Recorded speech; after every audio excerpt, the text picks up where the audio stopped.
Yes, students, today we will do worksheet 3. But before starting worksheet 3, we will understand the concept related to worksheet 3.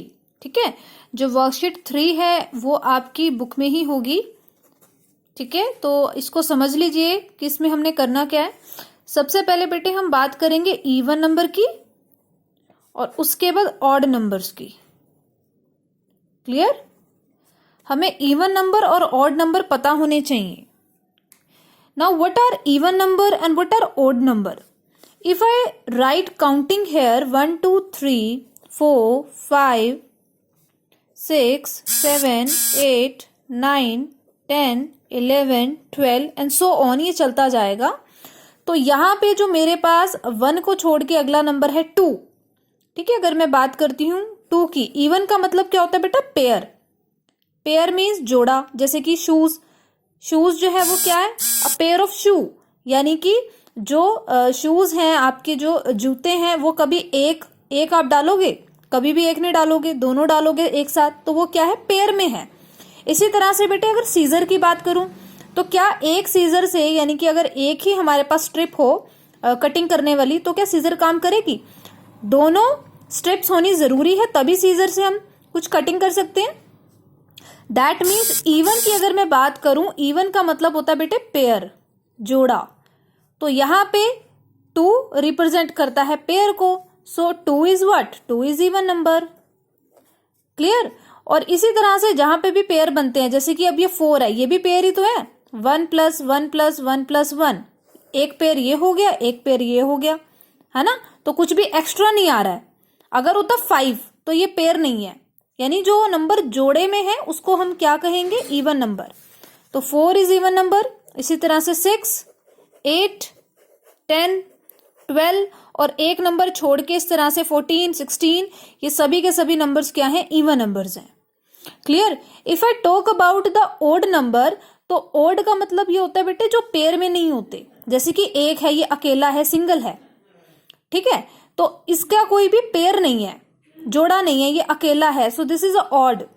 इसी तरह से 3 की अगर मैं बात करूं, 3 को हम इस तरह लिख सकते हैं 1 + 1 + 1.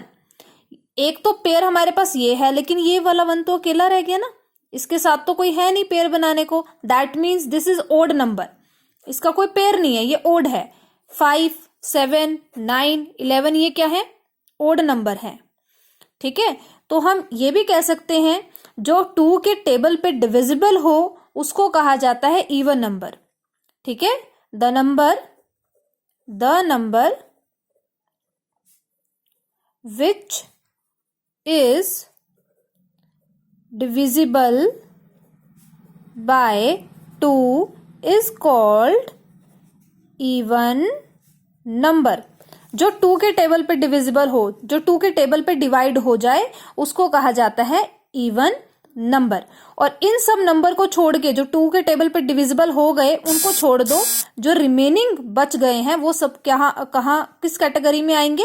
वो सब आएंगे ओड नंबर की कैटेगरी में. क्लियर? जो 2 के टेबल पे डिविजिबल हो गए वो तो आपके इवन में चले गए, लेकिन इनको छोड़ के जो बाकी के नंबर है 1, 3, 5, 7, एक एक जो बीच में छूटे हुए हैं, उसको हम कहेंगे ओड नंबर्स. क्लियर? अब मेरे पास अगर बेटे एक क्वेश्चन आ जाए, फॉर एग्जाम्पल यहाँ पे मैं नंबर्स लिखती हूँ, जैसे कि 17, 20, 14, 19, और मैं आपको ये कहती हूँ कि इसमें से सेलेक्ट कीजिए कि इवन नंबर कौन से हैं. ठीक है, इवन नंबर आपने सेलेक्ट करने हैं और आपने सर्कल करना है इवन नंबर को.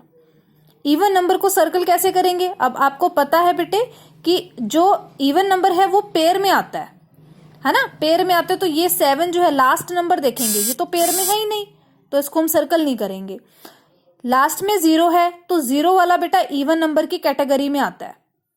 ठीक है, क्योंकि इसका जो है कोई पेयर नहीं है, खाली है ये, तो इसको हम इवन नंबर में कंक्लूड करेंगे. क्यों? क्योंकि 2 के टेबल पे डिविजिबल है. 2 10 20, ये डेफिनेशन मैंने आपको बताई है ना कि 2 के टेबल पे भी डिविजिबल हो.